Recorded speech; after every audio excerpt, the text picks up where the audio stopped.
Assalamualaikum warahmatullahi wabarakatuh. Ya, selamat pagi semuanya, adik-adik mahasiswa apoteker. Minggu kemarin kita sudah mencoba untuk membahas tentang sejarah kefarmasian, khususnya adalah pelayanan kefarmasian. Hari ini Ibu akan bahas sedikit tentang pendistribusian obat, khususnya adalah pendistribusian obat di apotek. Kita lihat ya, yang kita ketahui selama ini bahwa pekerjaan kefarmasian itu terbagi atas dua garis besar. Yang pertama adalah pekerjaan di bidang klinis. Yang kedua adalah pekerjaan di bidang non-klinis. Yang akan kita bahas hari ini adalah pekerjaan di bidang non-klinis. Kalau kemarin Ibu sudah mengatakan bahwa pekerjaan klinis itu erat kaitannya dengan pasien, erat kaitannya dengan konsumen. Ya, ada yang disebut dengan konseling, ada yang disebut dengan PIO, ada yang disebut dengan KIE ya, komunikasi ya. Kemudian ada meso, kemudian ada PTO dan lain sebagainya. Nah, sekarang kita fokus kepada yang pelayanan non klinis ya, non klinis. Yang pertama itu adalah bahwa pelayanan non klinis itu terbagi atas perencanaan, ada pengadaan, kemudian ada penerimaan, ada pendistribusian, ada penyimpanan, ada dokumentasi, ada pelaporan dan lain sebagainya. Secara garis besarnya pekerjaan kefarmasian non klinis itu disebut dengan pengelolaan obat, ya. Nah, ada 4 sistem kegiatan dasar dari pengelolaan obat. Yang pertama itu adalah perumusan kebutuhan atau yang disebut dengan planning itu tadi. Yang kedua adalah pengadaan, yang ketiga distribusi, dan keempat itu adalah penggunaan. Yang mana yang keempat jenis fungsi kegiatan dasar ini selalu berpedoman kepada fungsi manajemen POAC. Apa itu POAC? Planning, organizing, actuating, dan controlling. Ya. Nah, perumusan ya, karena ini adalah sifatnya tutorial ya, jadi slide-nya nanti akan Ibu ringkas ya, Ibu ringkas, dan slide ini sudah ada di materi OLU Anda masing-masing, bisa untuk diunduh ya. Nah, kriteria seleksi menurut doyen itu adalah yang pertama menguntungkan dalam hal kepatuhan. Yang kedua memiliki rasio resiko manfaat yang paling menguntungkan. Dan yang ketiga adalah praktis dalam penyimpanan dan pengangkutan. Kemudian tentu saja obat mudah diperoleh ya. Next. Nah, ini definisi dari perencanaan dan pengadaan. Ya, apa itu perencanaan? Adalah kegiatan dalam rangka menyusun daftar kebutuhan obat yang berkaitan dengan suatu pedoman atas dasar konsep kegiatan yang sistematis. Jadi planning itu adalah sistematis, ya, kegiatan yang sistematis dengan urutan yang logis. Nah, kelanjutan dari proses perencanaan itu tentunya adalah pengadaan. Pengadaan itu adalah proses penyediaan obat yang dibutuhkan di apotek dan untuk unit pelayanan kesehatan lainnya yang diperoleh dari pemasok melalui pembelian. Nah, benang merahnya di sini adalah pemasok. Ya, jadi dalam proses perencanaan dan pengadaan itu kita perlu pemasok yang resmi, ya, PBF dan distributor yang resmi. Nah, ini ringkasnya perencanaan plus pengadaan itu sama dengan pemesanan, ya, sama dengan pemesanan. Nah, kita fokus sekarang kepada proses pemesanan itu sendiri, ya, pemesanan baik yang ada di apotek ataupun di unit pelayanan kefarmasian lainnya. Berbicara tentang pesanan, jadi perencanaan plus pengadaan itu namanya adalah pemesanan. Yang kita bahas di sini adalah kita fokus pada perencanaan dan pemesanan obat di apotek. Nah, kalau kita lihat ya, surat pesanan di apotek itu terbagi atas 5. Ya, surat pesanan reguler, surat pesanan prekursor, surat pesanan OOT, psikotropik dan narkotik. Ya, yang reguler itu tentu saja digunakan untuk memesan obat jenis ini. Ya, obat keras, obat bebas, bebas terbatas, suplemen, ya, suplemen makanan ataupun OAI, obat asli Indonesia, jamu, fitofarmaka ataupun OHT. Ya. Nah, itu kita gunakan surat pesanan reguler. Nah, kalau Anda nanti melakukan PKPA di apotek, Anda akan menemui 5 jenis surat pesanan ini. Ya, ada prekursor, OOT, dan psikotropik narkotik. Next. Nah, bagaimana cara alur pemesanan obat melalui surat pesanan tersebut? Alurnya seperti ini. Ya.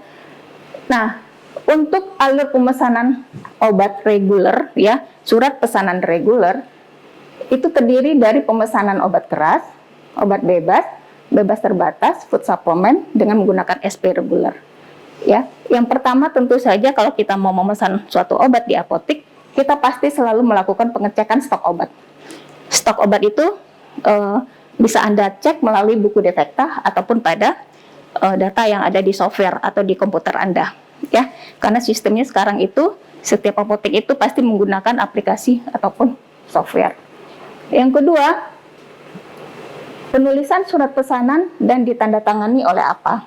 Ya, SP itu minimal rangkap 2 dan diperbolehkan menuliskan lebih dari 1 item obat. Diperbolehkan menuliskan lebih dari 1 item obat itu maksudnya adalah kalau kebetulan item obat itu berada pada satu PBF yang sama atau satu distributor yang sama. Ya, kemudian surat pesanan kita kirim kepada PBF-nya, kemudian obat datang, kita terima, kita sesuaikan, ya, fisik obat datang dengan faktur yang datang, kemudian dengan arsip dari surat pesanan kita. Kemudian baru nanti kita lakukan penandatanganan, cap stempel, kemudian baru kita input datanya ke software dan kita simpan di rak penyimpanan obat. Ya, next. Nah, ini contoh, ya. Ini contoh surat pesanan, ya. Next lagi. Nah, ini yang aplikasi ya yang diketik melalui komputer. Jadi surat pesanan itu adalah dokumen resmi, ya. Jadi identitas apoteknya harus tertera jelas. Kemudian nama PBF-nya, kemudian nama obat yang dipesan, ya. Kemudian jangan lupa nomor SIPA Anda, kemudian cap dan stempel tanda tangan, ya. Next. Nah, ini prekursor farmasi, ya, apa definisinya segala macamnya Anda sudah mendapatkannya waktu di S1, saya nggak perlu bahas lagi. Next. Sama, ya, alur pemesanan obat prekursor farmasi ini sama. Next. Nah, ini contohnya, ya. Jadi surat pesanan reguler dengan surat pesanan prekursor itu berbeda, ya, berbeda. Siapa yang tahu contoh dari salah satu obat yang mengandung prekursor farmasi? Pseudoephedrine, ya, pseudoephedrine, ya. Jadi pseudoephedrine itu dalam bentuk pseudoephedrine sulfat ataupun dalam bentuk HCl, ya. Jadi kalau kita lihat formnya, ya, form dari surat obat pesanan obat prekursor ini, ini nggak jelas, ya. Jadi yang berbeda dengan form lainnya itu adalah kalau surat pesanan prekursor itu nama zat aktif prekursornya harus disebutkan, ditempatkan di sini, ya. Ini nama sediaannya, ini nama zat aktif prekursor farmasinya, ya. Itu perbedaannya. Kemudian nanti ada keterangan mengenai bentuk sediaannya, kemasan dan jumlahnya berapa. Tetap harus ditandatangani oleh apoteker penanggung jawabnya. Kemudian Anda cantumkan nomor SIPA-nya, ya. Jadi setiap surat pesanan selalu ada nomor SIPA si apoteker penanggung jawab. Next. Nah, ini bahan baku prekursor farmasi, ya, sama saja dengan yang tadi. Next lagi. Jadi cara pemesanan obat psikotropik itu adalah dengan menggunakan SP psikotropik tentunya, ya, SP psikotropik, ya. Ini berdasarkan Permenkes RI nomor 3 tahun 2015. Nah, yang membuat form, ya, dari surat pesanan psikotropik itu adalah pihak apotek sendiri dengan konten yang tentunya sama antara satu pelayanan kefarmasian dengan pelayanan kefarmasian yang lainnya. Next, contohnya sebagai berikut, ya. Nah, pada prinsipnya cara pengisian dari surat pesanan itu antara satu dengan yang lain itu hampir sama, ya, hampir sama. Jadi kontennya ini antara satu apotek dengan apotek lain itu sama, ya. Mungkin yang agak berbeda itu adalah sedikit tentang ukuran kertasnya.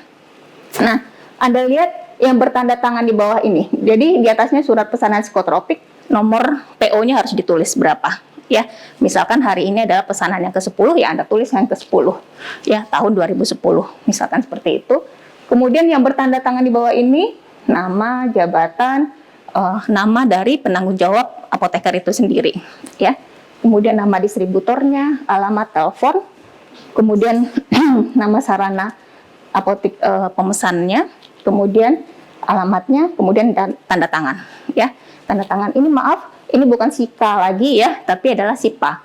Karena berdasarkan Permenkes 36 2016 kalau Ibu tidak salah, itu adalah sudah disamakan. Semua perizinan apoteker itu menjadi SIPA, ya.